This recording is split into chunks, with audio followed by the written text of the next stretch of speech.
Okay, I actually want to talk about the difference between, because you were talking about shame being something that motivates you, like in the sense of like you should feel bad if you make a mistake, right? What's really important to understand is that there is a healthy remorse. So we'll call it healthy remorse versus shame. They're not the same thing. What is the difference between healthy remorse and shame? So healthy remorse says, I did something bad and I can fix it. Shame says, I am bad, so how can I fix it?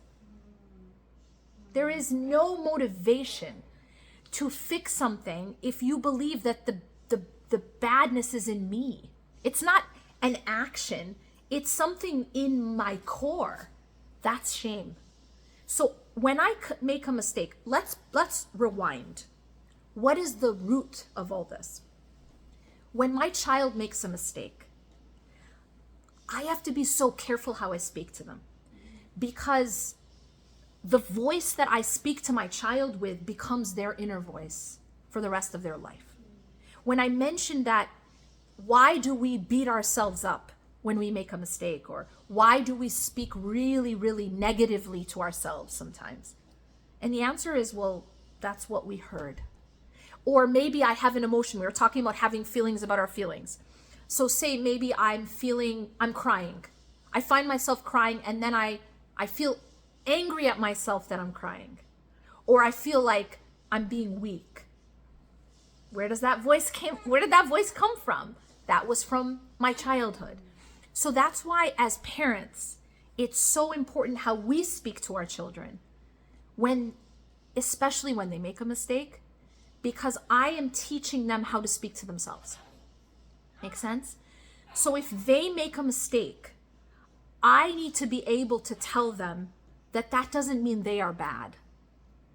It doesn't mean they're a bad Muslim. It doesn't mean they're a bad daughter or a bad son or a bad human being. It just means the behavior is wrong, and here's how we fix it. I'll tell you this, just to kind of bring it like practical. Have you ever met someone who can never admit they're wrong? Okay.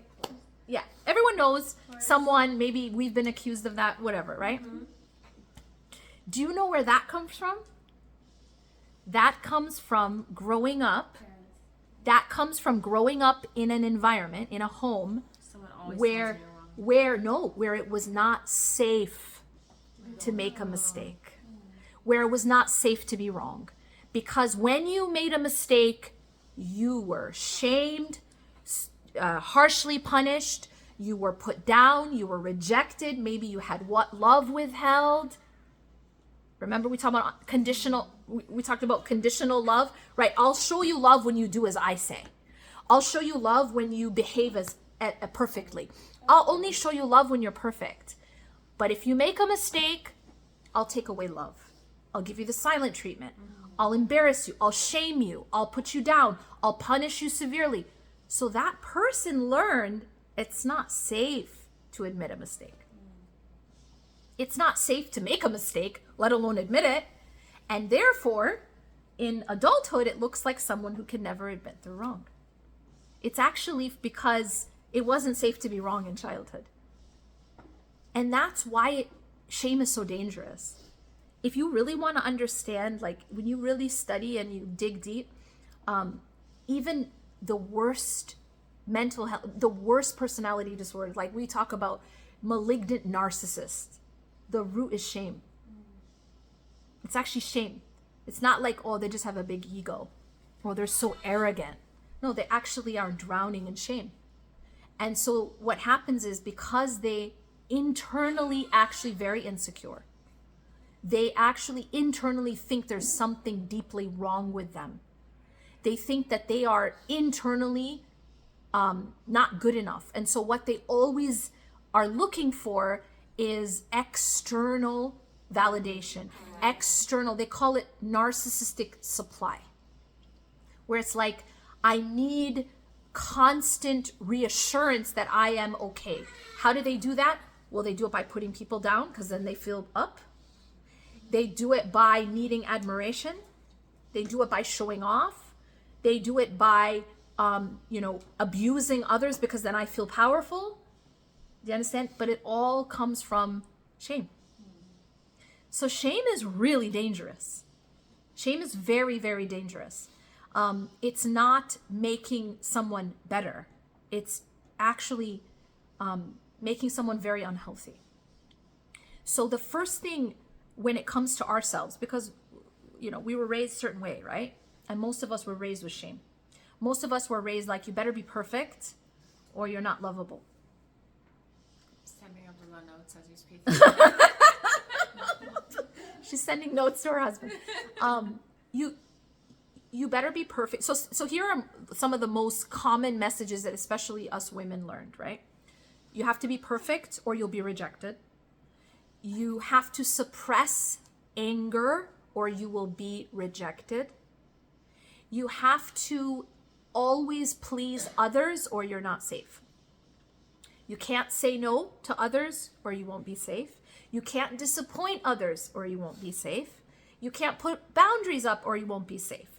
And that's what a people pleaser is. That's what makes a people pleaser.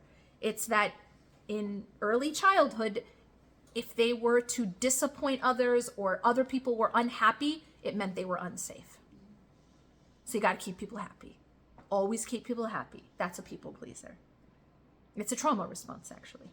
So I don't say no. I do things even when I can't or I don't want to, or it will hurt me.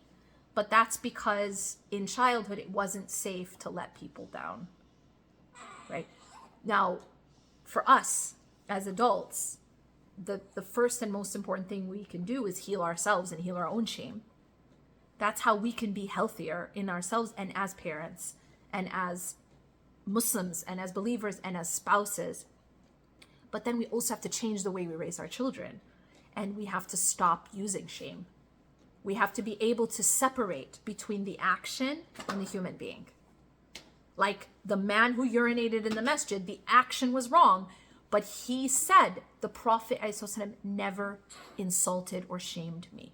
But what if he had kept doing that every day? Like, how would the Prophet have dealt with that? It won't happen, because that's not how human behavior works. So human behavior, they say, those who study human behavior say connection before correction. So this is like the bedrock of like positive parenting or gentle parenting, right? Connection before correction. What does it mean? It means that I first connect with you, and when I connect with you, then I have influence. Then I have real influence, not fake influence where you perform for me and then when I turn around, you do whatever you want. I think this is what's been missing. Yeah. It's the connection. It is the connection. It's never that our parents went, oh, I can see that you're frustrated. It's not that our parents ever do that. We do that, we try to do that. But at the end of the day, I think we also have to, realize that parents are also humans, right? They also are. going to make mistakes. So, sometimes when a child makes mistakes, your mind just goes. yeah. And you can't even, have time to think. Okay. before you react. So you hit the nail on the head. Thank you for saying that. So she's saying when your child misbehaves or does something wrong, you immediately react without the pause. You hit the nail on the head. Literally, what parenting experts say is that the main thing as a parent that you need to do is regulate your own emotions. Because when say your child is having a total meltdown, let's say they're a toddler, and you're in the middle of the store, right? And they're like on the ground, screaming, kicking their feet. In that moment, the first thing you have to do as a parent is regulate your own emotions. Because you're immediately going to get triggered. Right? You're going to be like, everyone's thinking I'm a terrible parent right now. I can't control my own child's behavior. So what does that say about me? That's the story. And then we start to panic because we're like, wait, that means I'm a bad mom. Everyone's thinking I'm a bad mom. Everyone's going to think, do you see what's happening? What we have to be able to do is regulate ourselves so that we're not reacting from our amygdala. When you're triggered, you're not thinking straight. When you're angry or you're feeling threatened or you're feeling like I'm a bad mom, that's all khalas, that's limbic system, that's amygdala stuff. It's actually called amygdala hijacking. Because the amygdala hijacks the prefrontal cortex where we can actually think and control our behavior, and all of the higher thinking that makes us human happens in the prefrontal cortex. So self-control happens in the prefrontal cortex. Learning happens in the prefrontal cortex. Regulation happens. So if you are triggered and you're acting out of that, you're not going to be able to control yourself. So that's why you have to learn how to pause and regulate. And there's literally there's like so many different regulation, like self-regulation hacks that you can use in the moment, but that's what you have to do. Because if you're not regulated, you won't even be able to access your prefrontal cortex to make a good decision of what to do. You're just acting out of fight or flight. At that point, you're literally like, your body thinks that there's a lion chasing you.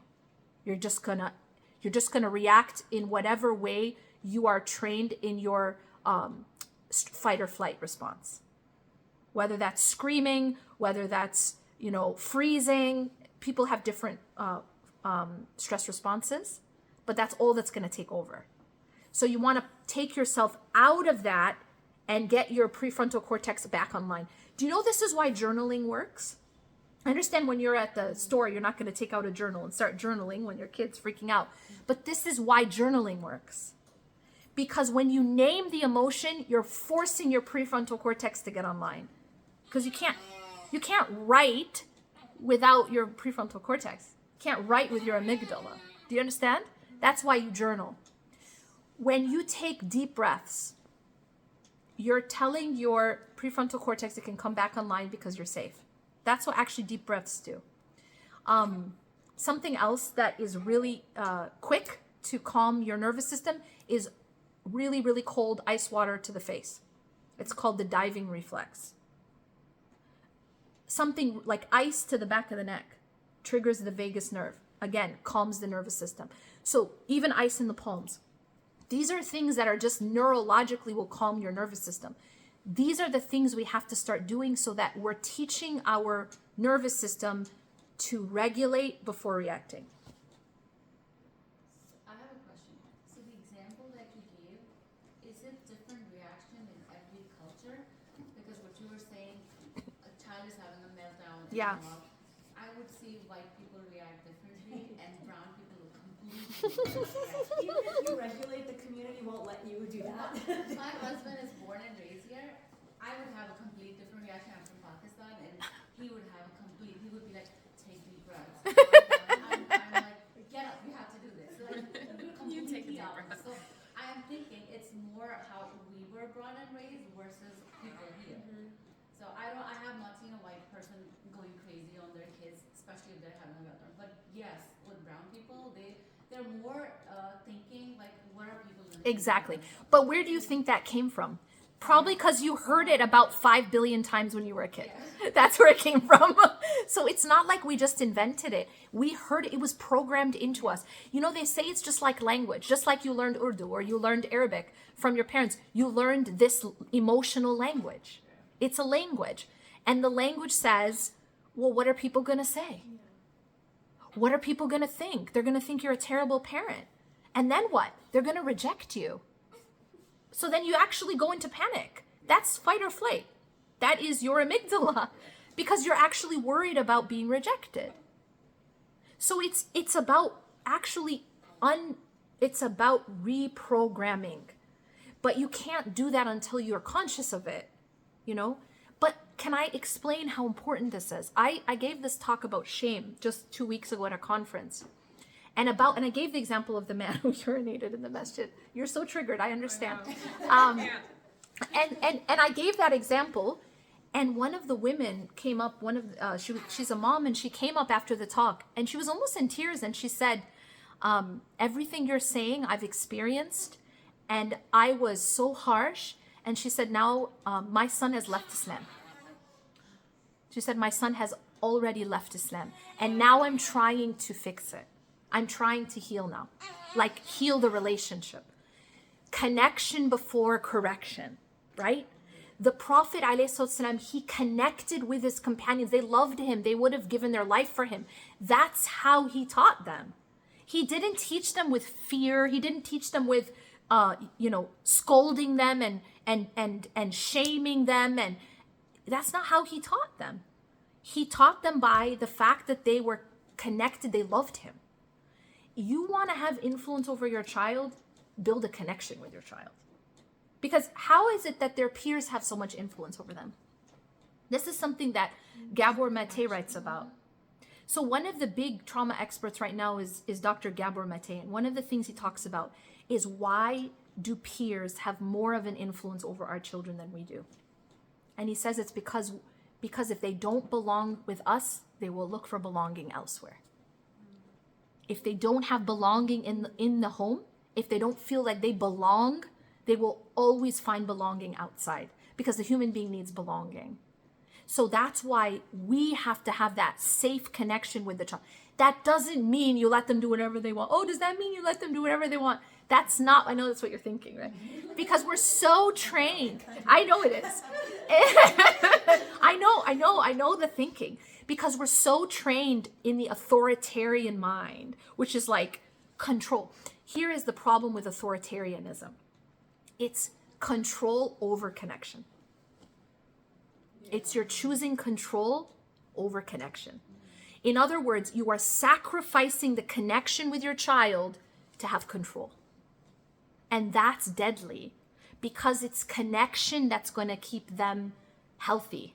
And it's connection that's going to allow you to have any actual influence. So when you are an authoritarian parent, only thing you're focused on is controlling behavior. Behaviorists. It's about the behavior. Your job as a parent, it's actually not about the behavior. Your job as a parent is to create a healthy, secure attachment to the child. And it's after that you can have influence over the child, that you can teach them. Gabor Mate talks about discipline, the word discipline. He says, where does the root of discipline come from? Disciple. He said, make your children your disciple. How did the disciples of Jesus, how did he get disciples? It was through love. They loved him, and so they followed him. Discipline, disciple. They loved him, and so they followed him. The Prophet ﷺ, the companions loved him, so they followed him. They were his disciples. Does that make sense? Discipline. But we think that if we're harsh and we control the behavior, that's our job. That's not actually. I feel like maybe also the age and the stage matters. It does. It does. Yes. Because a long time ago, I can't believe now I'm at this age, but when my husband, we're in like a very different, have different family members who have different ideas about how to raise children, how Islamic they are, and how and all that. So I would, when my kids were little, I was like kind of like, no, you have to pray, go pray, or remind them, or force them, or did you say Bismillah, or did you do this? You have to go pray. And part of my in-laws would be like, you're too. Why do you do that? Just do it yourself, and they'll learn. And I was like, man, that's not how I was taught. I wonder how this is going to play out years from now. And in this particular example, the family member who told me this, her children didn't follow her example. Okay, she's muhajjaba, she prays, she reads Quran. Her kids do none of it. Okay, but can I ask you a question? Yeah. How's the dad?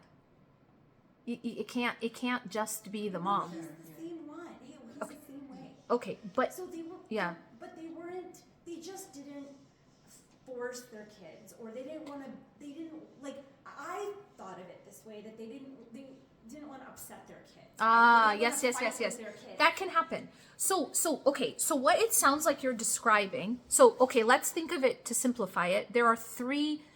Think of it like this: 3 philosophies of parenting. One is the authoritarian, which we're very familiar with, which is about control over connection. Okay? This is a parent who uses, who is firm and harsh. Then on the opposite extreme, which it sounds like you're describing, is called permissive parenting. Permissive parenting doesn't have enough boundaries. So that's also unhealthy, and in fact can be more unhealthy. Like it's harmful because the child needs boundaries to be safe. And so what they say is that the middle ground, which is the healthy style of parenting, it's called positive parenting, gentle parenting, or authoritative parenting, is it's connection, attunement. Like you said, I can see that you're frustrated. It's attuning to the child's emotions. It's connecting to the child and at the same time holding the boundary. So that's what I think I hear you saying, is that it's like these two extremes, but we haven't found that middle. And a lot of people have trouble with that middle. They either go from one to the other. I've seen people who were raised authoritarian, in an authoritarian way. They go to the opposite extreme and they're extremely permissive with their child. You know, oh, I don't want to upset them. No, that's not right either. And that's also not keeping the child safe. So the example that I use is the example of like the 2-year-old who wants a cookie before dinner. And if the 2-year-old wants a cookie before dinner, as a parent, you know, you have their best interest in mind, you're going to say no, right? Well, how is that child going to feel about that? It's the end of the world, in fact. So they're going to throw a temper tantrum. They're going to be so upset. That might be the end of their universe. In their world, that cookie was everything. And you just smashed their hopes and dreams. So an authoritarian parent would look at that reaction and say, that's bad behavior. You're going to get a timeout. When in fact, it's not bad behavior. It is a child who does not have a developed prefrontal cortex. The prefrontal cortex that we've all been talking about that we can hardly access doesn't even get developed until you're 25 or 30 years old. So you're saying the opposite would be like, here's the cookie. Exactly. I'm getting to that. Exactly. So an authoritarian parent would look at that and punish the emotion, would say this is a bad behavior. This is not only you're a bad boy, not only is the behavior bad, you're bad. And in fact, the child is literally just doing all that they are neurologically wired to do. They do not have the self-control to control their big emotions of disappointment because their prefrontal cortex is not even fully developed. And it won't be for a long time. I mean, teenagers, it's not fully developed either. So that's what an authoritarian. The opposite, as you said, is the permissive, where it's like they throw a temper tantrum. Okay, here's the cookie. What is the proper kind of balance here that parenting experts say is that the model of gentle parenting is that I validate the emotion. I'm not going to shame. Oh, why are you acting like a baby? Or punish them, maybe spank them, give them a timeout. No, I can validate the emotion. You know what? I see you're very frustrated. You are really upset right now, but I'm sorry you cannot have the cookie. So it's attunement and validation while holding the boundary. They call it firm and kind. Firm and kind. So the firm is the boundary, like I'm not going to give the cookie because that means I'm not keeping my kid safe. My job as a parent is to keep them healthy and safe. And if I am not holding boundaries, I'm not keeping them safe. So my boundary is I'm so sorry. I know you're upset. I see you're upset. You know, you can give them a hug. You can, comfort them, but you can't give the cookie because that's the boundary to keep them safe. Does that make sense? Mm-hmm. Versus you're going to be punished. I'll give you something to cry about. Yeah? Or go for a timeout. So how would you deal with teenagers? Okay. So teenagers, actually, it's even harder. Do you want to know why? Because the emotional brain of the teenager is fully developed, but the prefrontal cortex is not. So if you can imagine a car where the accelerator works, but not the brakes. That's a very good analogy. You got a Ferrari when it comes to acceleration, but the brakes are really bad. So now you're dealing with something even harder. So what do they say? When you have a teenager, you have to actually help them regulate, right? Actually, co-regulation is something you do no matter what age. Even in marriage, co-regulation is important. That's when you're helping one another regulate, right? That's not at the expense of harm. Like, it's not, I'm your punching bag. That's not what it means, yeah? But as a teenager, you have to think about them as, they're not trying to be rude, maybe. Like, they're not trying to, like, be disrespectful, but what's happening in their brain, they might be, it feels like that. Is it okay to say, like, I tell my kids all the time, like, I know it's your hormones, I understand, but this is what you can do. Yeah. So, I mean, you can validate the emotion, you validate the emotion, but hold the boundary. Like, that's basically the common denominator. Your job as a parent is to keep them safe. That's what the boundaries are for. But you don't do it through harshness. That's the idea. Is you hold the boundary with kindness and with compassion. I understand you are so disappointed that you can't go out at midnight, but you can't go out at midnight. Like, I get it. I mean, you're disappointed. I'd be disappointed. But my job as your parent is to keep you safe. And I cannot allow you to go out at midnight with your friends. Like, you have to, and they're going to push back. Maybe they're going to be like, because again, think of it as the temper tantrum, but they're just a little older, and their emotions are bigger, but their brakes are not there. Because they literally, like, they're 15, they're 16, they still have another 10 years before their prefrontal cortex is fully developed.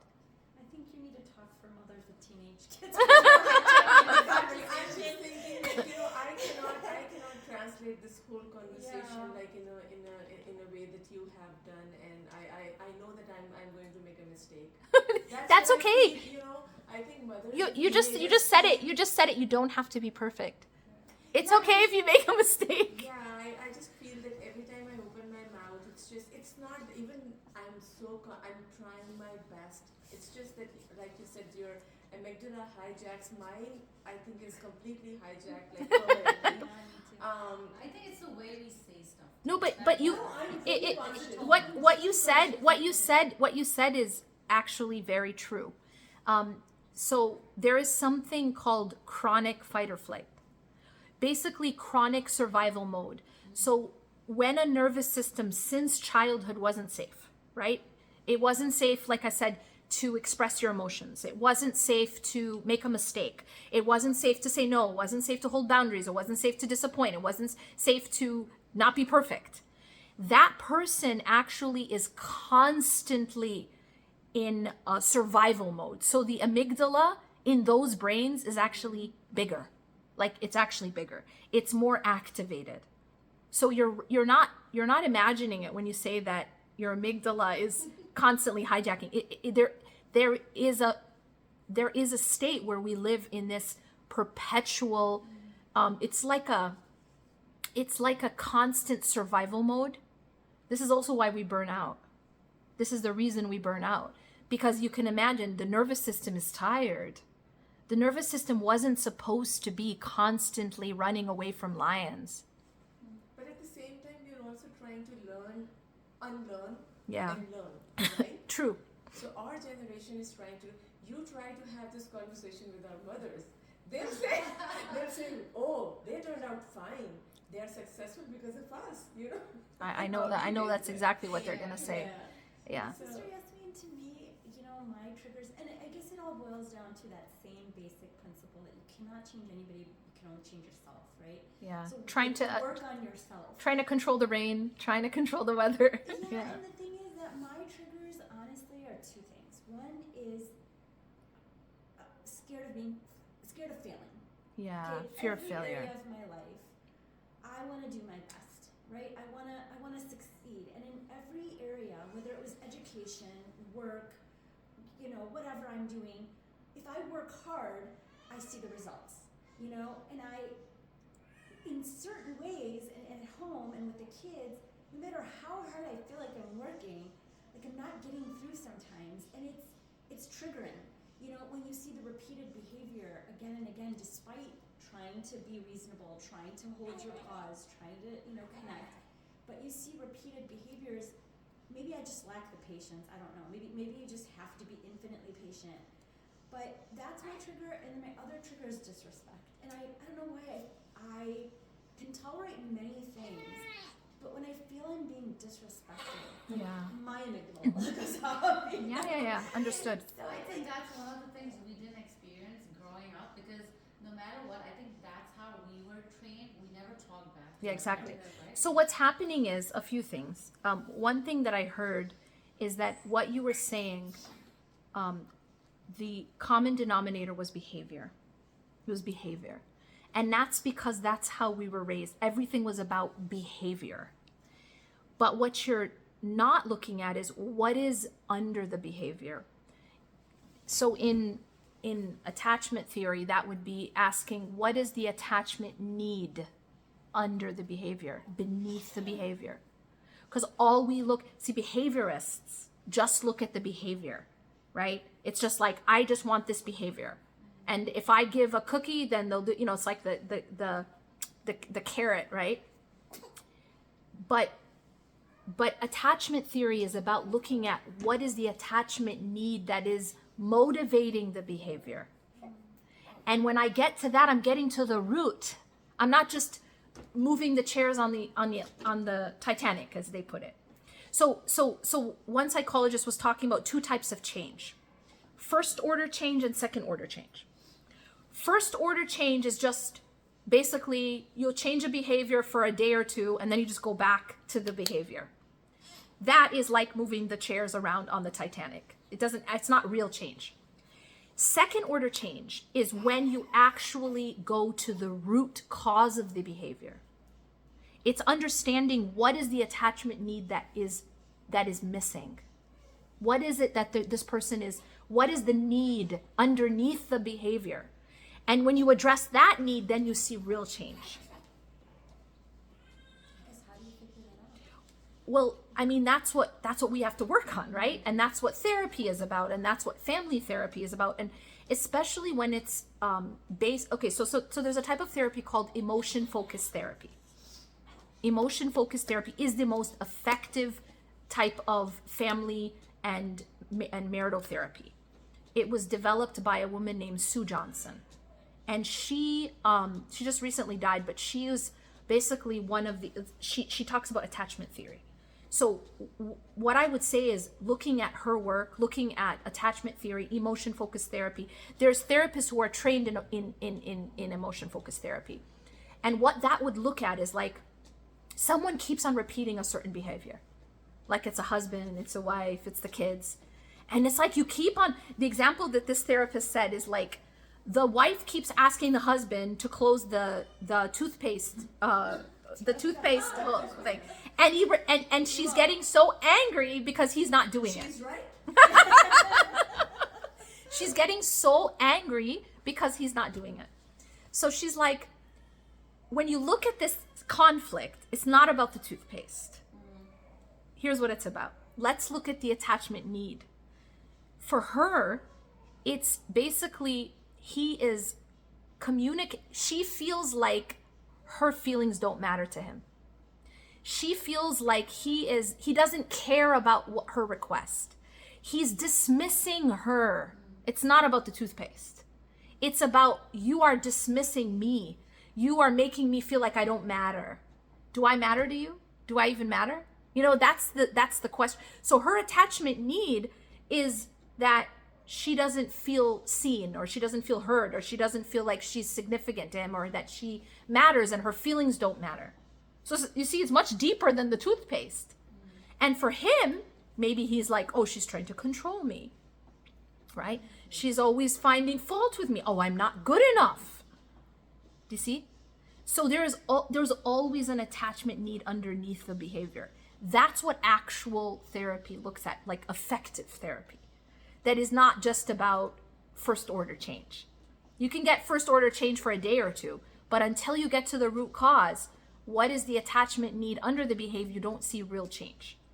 That's why that type of emotion-focused therapy is far more effective. They found that traditional therapy, marital therapy, is like 15% effective, and And emotion focused therapy is like over 70% effective because you're getting to the root cause of the behavior. So that's why I said that the focus that you're saying is on the behavior, but you're not, what you need to do is look just under that, at what is underneath that behavior. What is it that they're looking, what need are they looking to fulfill? Is it the need to feel independence? Is it the need to feel important? Is it the need to feel seen? Is it the need to feel accepted? You're not accepting me for who I am. You know, so whatever the action is that's driving you crazy, you know, look at what is the need underneath. And then also your own trigger. Why am I getting so triggered by this? Well, you mentioned disrespect, maybe talking back. Probably it's triggering you because when you did that as a child, you saw what happened. And so it's almost like the anger is like, well, I wasn't allowed. Like, this is how I was treated. So like, you're not going to get away with it. How dare you? Do you know what happened to me when I opened my mouth? So it's actually almost sending you back. It's crazy when we get triggered. We actually go back to being like 5 years old. It's wild because when you have two people who are both triggered, even if they're like in their 40s, 50s, you know, you have a husband and wife and they're both triggered. They're not a 40-year-old man and a you know, a 40-year-old woman. They're a 4-year-old man and a 4-year-old girl, or 4-year-old boy and a 4-year-old girl. And they're the ones fighting. Like, you're completely not in your prefrontal. It's all just survival mode. And that's why they attack each other. Because it's like you're not even looking at your husband anymore. You're looking at a tiger. And then he doesn't see his wife. He sees a lion. And that's how you're acting with each other. That's why you can get quite brutal. It's because you actually are in survival mode. You're not seeing, this is my husband, this is my wife. Your nervous system is, number one, you're 4 years old.